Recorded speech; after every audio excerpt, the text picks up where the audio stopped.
Second law of Newton की जब भी हम बात करते हैं तो हमारे दिमाग में फार्मूला जरूर हिट करता है, F=ma। आपने किसी क्रिकेटर को देखा है कि जब वो बॉल कैच करता है तो अपने हाथ को पीछे क्यों करता है?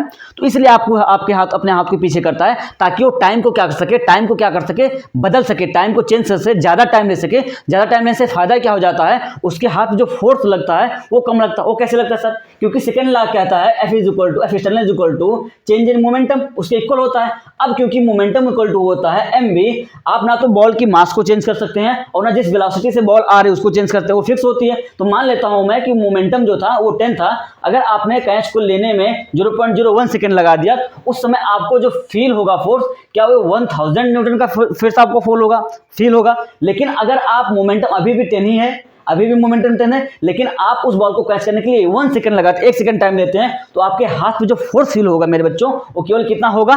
10 न्यूटन होगा। इसलिए जब भी आप किसी कैचर को या किसी क्रिकेटर को देखते हैं तो बॉल जब भी कैच करता है हाथ को पीछे करता है ताकि वो क्या कर सके, उसके हाथ जो लगने वाला फोर्स है वो भी कम हो सके और दूसरी बात वो अच्छे से बॉल को ग्रिप कर सके, इसलिए ये यूज करता है।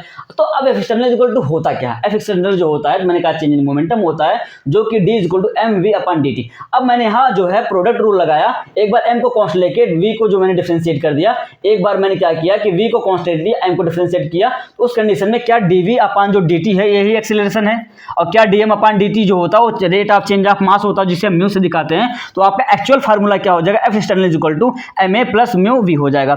अब ये सर हम तब F ma कब लगाएं? F ma तब लगाइए जब आपका जो मास हो, बॉडी का जो मास हो कांस्टेंट हो। उस सूरत में dm/dt होगा वो क्या हो जाएगा? कांस्टेंट हो जाएगा, और जब कांस्टेंट हो गया तो 0 हो जाएगा, और 0 होने से क्या हो जाएगा? ये पूरा का पूरा टर्म आपका, ये पूरा का पूरा टर्म आपका 0 हो जाएगा। तो आपको केवल यही बचेगा, F ma बचेगा।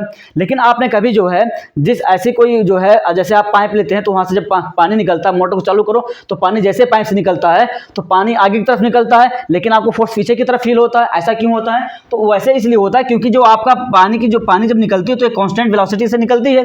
तो वेलोसिटी जब कांस्टेंट होती है तो क्या dv/dt अगर हम बात करें ये कांस्टेंट हो जाएगा, तो क्या एक्सीलरेशन कांस्टेंट हो गया। इस कंडीशन में क्या ये पूरा का पूरा टर्म कांस्टेंट हो जाता है, तो आपको जो फोर्स फील होता है वो फील होता है F v/μ या F v/dm/dt फील होता है।